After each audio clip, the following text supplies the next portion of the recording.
In 2025, researchers proved the textbooks wrong about one of South America's greatest architectural mysteries. The megalithic walls of Sacsayhuaman, those impossible 200-ton stones fitted with millimeter precision at 13,000 feet above sea level, were not built by the Inca. The weathering analysis, the construction patterns, the geological evidence, all of it points to earlier builders whose identity remains unknown. And the strangest part? The Inca themselves told the Spanish conquistadors exactly this 500 years ago. They said they inherited these walls from predecessors they could not name. They said they revered these structures because they could not reproduce them. But here is the catch. We refused to listen. The impossible stones, 200 tons. That is the weight of a single stone at Sacsayhuaman. 30 full-grown elephants. A fully loaded Boeing 757. A mass so enormous that dropping it from 10 feet would crater the earth beneath it. And somehow, in thin mountain air where oxygen levels plunge 40% below sea level, ancient builders moved dozens of these stones across rivers, up mountain slopes, through terrain that would break a modern expedition, and fitted them together with such impossible precision that 5 centuries later, you still cannot slide a sheet of paper between them. Not a knife blade, not a human hair, nothing. Modern stonemasons have admitted something disturbing, even with computer modeling to calculate the 3-dimensional curves where stones meet. Even with diamond-tipped power tools that slice through granite like butter. Even with hydraulic cranes rated for 1,000 tons. They could not replicate what they see at Sacsayhuaman. The joints between these massive stones are not flat surfaces meeting flat surfaces. They are complex, curved, 3-dimensional interfaces where stones weighing as much as commercial aircraft nestle against each other with tolerances measured in fractions of millimeters. Creating matching curves on adjacent multi-ton stones requires either precision beyond anything we can explain or some technique for shaping stone that we do not understand at all.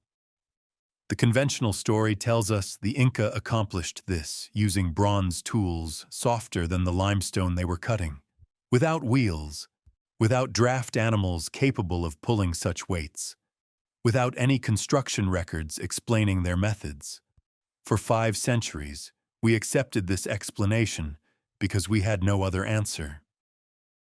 But the 2025 analysis revealed something the textbooks never mentioned. The fortress above the clouds. Sacsayhuaman sits on a hill overlooking Cusco, the ancient heart of the Inca Empire.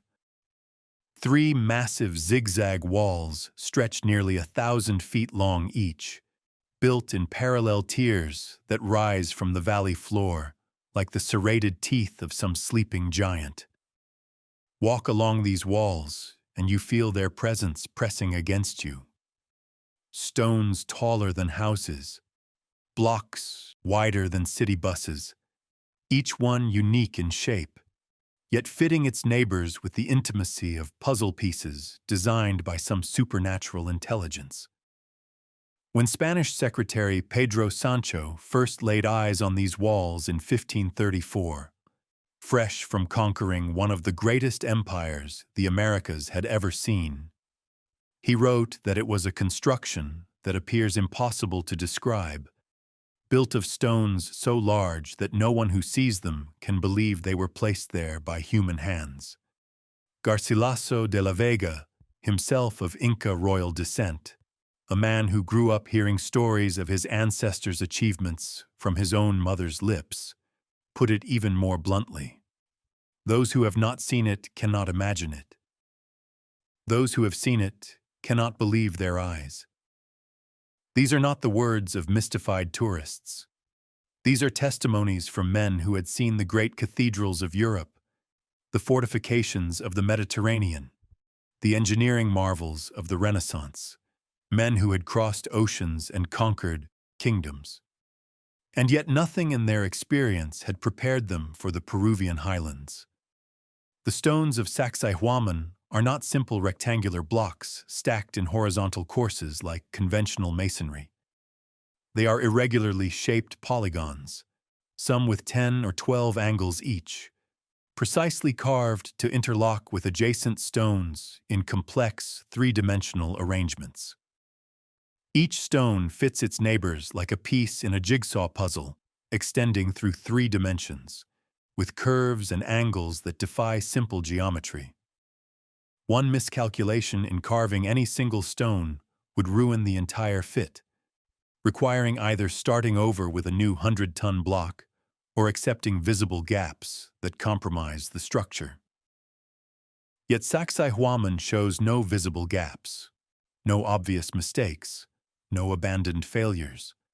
The largest stone stands roughly 28 feet high, 16 feet wide, and 14 feet thick, the height of a 3-story building, wider than most bedrooms, thicker than the length of a car. Moving such a stone would challenge modern heavy equipment. Carving it to fit perfectly against multiple neighboring stones seems to transcend any technique we can fully explain.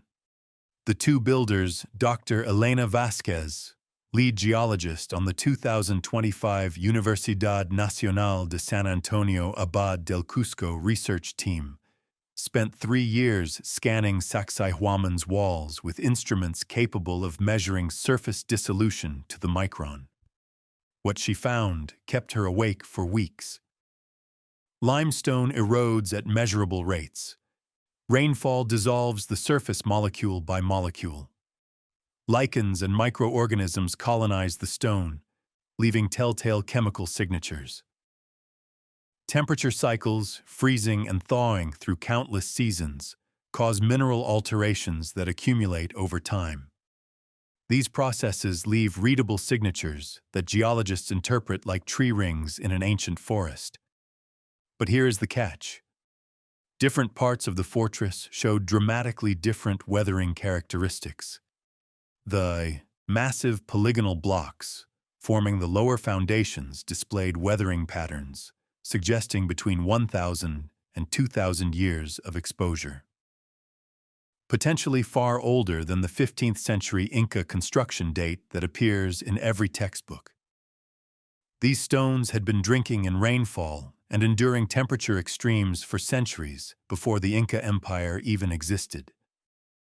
The upper courses told a different story entirely. Their weathering matched approximately 500 years of exposure, consistent with the known Inca period and Spanish colonial records. Newer additions, built atop foundations that were already ancient when the first Inca emperor was born. 2 construction phases, 2 dramatically different ages, 2 different builders, separated by perhaps 1,000 years or more. When Vasquez presented her preliminary findings to colleagues, one senior archaeologist laughed and told her to check her instruments. She checked them 17 times. The results held. I kept waiting for the data to prove me wrong, Vasquez later told interviewers. It never did, and that terrified me more than being wrong ever could have. But here is the catch. When researchers examined construction quality across the site, they found something that violated every assumption about how civilizations develop their technical capabilities. The pattern was backwards. In normal cultural development, technical skills improve over time. Later work shows refinement as lessons are learned and methods perfected. Egyptian pyramids, medieval cathedrals. Early attempts are cruder. Later achievements are more sophisticated. At Sacsayhuaman, the opposite was true. The oldest megalithic work showed the highest precision. 100-ton polygonal blocks with impossible curved surfaces and millimeter-tight joints. The later Inca additions were competent stonework, certainly, but visibly cruder. Smaller stones, less precise fitting. Visible mortar-filling gaps that the original builders never needed. This was not skill development. This was skill loss. Later, builders attempting to continue or repair work they could not fully replicate. If ancient mysteries like this keep you coming back, smash that subscribe button so you do not miss the next discovery. What the Inca knew. When Garcilaso de la Vega interviewed Inca elders in the late 1500s about who built Sacsayhuaman's greatest walls, they did not claim credit for themselves. These were proud people, descendants of an empire that stretched thousands of miles along the spine of South America. An empire that built roads rivaling Rome's, administrative systems managing millions, agricultural terraces that still function perfectly today. If any culture had reason to claim Sacsayhuaman as their achievement, it was the Inca. But they did not. They told him the most impressive stonework was done by earlier peoples, before the Inca Empire existed. They described them as builders of the First Age. They attributed the work to the god Viracocha and his servants, supernatural beings who walked the earth in times before memory. The Inca said they merely continued or completed work begun by these predecessors, caretakers of monuments they revered but did not create, inheritors of a legacy they could maintain but not replicate. Spanish writers dismissed these claims as mythology, primitive peoples crediting gods and legends because they could not explain human achievement. Europeans were constructing narratives placing themselves at the pinnacle of human development. Indigenous peoples were, by definition, incapable of sophisticated thought or accurate historical memory. But what if the Inca were telling the literal truth? What if they inherited partially completed megalithic structures from predecessors whose techniques they could not match? What if their reverence for these sites stemmed precisely from their inability to understand how the original builders achieved what they did? The 2025 comparative analysis set out to test this hypothesis. Researchers examined other Peruvian megalithic sites, looking for patterns revealing whether Sacsayhuaman was unique or part of something larger. What they found changed everything. The pattern across Peru at Ollantaytambo, 60 miles from Cusco in the Sacred Valley, 6 massive monoliths weighing 50 tons each form the Temple of the Sun. They stand like silent sentinels, fitted together with the same impossible precision, the same weathering patterns, the same suggestion of ages exceeding conventional Inca chronology by centuries. The quarry for these stones sits across the valley, more than 3 miles away and nearly 1,000 feet lower in elevation. Between the quarry and the temple lies the Urubamba River, one of the most powerful waterways in the Andes, a churning force that has carved canyons through solid rock for millennia. Somehow, 50-ton stones crossed that river and traveled uphill to their final resting place. No one has convincingly explained how. At Cusco itself, the famous 12-angled stone draws tourists from around the world. They photograph it, marvel at how 12 different angles meet 12 different neighboring stones with seamless perfection. Run your fingers along those joints and you feel nothing. No gap, no seam, just stone meeting stone as if they grew together. But look at the surrounding walls and the pattern becomes clear. Megalithic technique in the lower courses. Clearly different Inca additions sitting above, competent but visibly cruder. At Machu Picchu, that icon of ancient wonder perched on a mountain ridge where clouds drift through the ruins like ghosts of forgotten builders. The most precisely fitted stones appear in the foundations. The Temple of the Sun, the Royal Tomb, the Intihuatana stone. These show the megalithic signature. But climb higher. Look at the residential areas and agricultural terraces, and you find later work. Different techniques, different precision levels, different builders. The pattern repeated across sites separated by hundreds of miles and thousands of feet of elevation change. Site after site, the same story written in stone, sophisticated foundations, cruder additions, skill that declined rather than improved over time. Either the Inca developed extraordinary megalithic skills at the very beginning of their empire and then lost them within a generation or two, which makes absolutely no developmental sense, or they inherited megalithic structures from predecessors and never fully mastered the techniques that created them. The toolmark analysis deepened the mystery further. When researchers examined carved surfaces microscopically, they found unusual marks that do not match expected stone-on-stone percussion or bronze tool working. Some surfaces appeared almost polished, with remarkable smoothness and no visible tool marks at all, as if the stone had been shaped by something other than human hands wielding metal and rock. Engineering the impossible. Moving a 200-ton stone is not just about brute force. You must maneuver the stone horizontally and vertically with perfect coordination. Position it within millimeters of its final location while it hangs suspended like a boulder balanced on the head of a pin. Set it down without damaging the carefully carved edges that create the impossibly tight joints. Any uncontrolled shift, even by a fraction of an inch, would damage the stone and surrounding work, potentially ruining years of labor. Modern construction uses hydraulic jacks, cranes with fine positioning adjustments, engineered foundations rated for extraordinary weight. Even with all this technology, moving 200-ton stones remains a major undertaking requiring months of planning. The conventional ancient method proposes earthen ramps and wooden levers. At Sacsayhuaman's scale, these ramps would need to contain more earth and rock than the walls themselves. But here is the catch. Peru sits in one of the most seismically volatile regions on Earth, the Pacific Ring of Fire. Countless earthquakes have struck this region over the centuries, some powerful enough to level cities. Colonial Cusco has been rebuilt multiple times after devastating quakes. Churches have crumbled, modern buildings have collapsed. Yet Sacsayhuaman's megalithic walls have survived without catastrophic failure.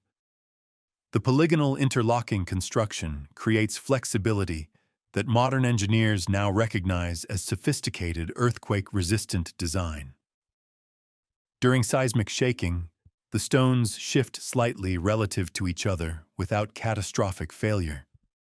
The interlocking angles prevent any single stone from sliding out of position. When the shaking stops, gravity and the interlocking geometry guide the stones back into their original positions, settling into place like a self-healing mechanism built into the very structure. Creating this deliberately requires deep understanding of seismic forces, structural dynamics, and how interlocking geometries dissipate energy through controlled movement. Did the builders develop this through generations of trial and error? Or did they achieve earthquake resistance through inherited design principles whose original rationale was forgotten long before the Inca claimed these walls as their own? The lost builders. Who were they? This question haunted Dr. Vasquez and her team through months of analysis. They had proven something extraordinary existed before the Inca. But proving a negative, identifying an absence, is different from naming who filled that void. The 2025 studies synthesized multiple independent lines of evidence, all pointing in the same direction.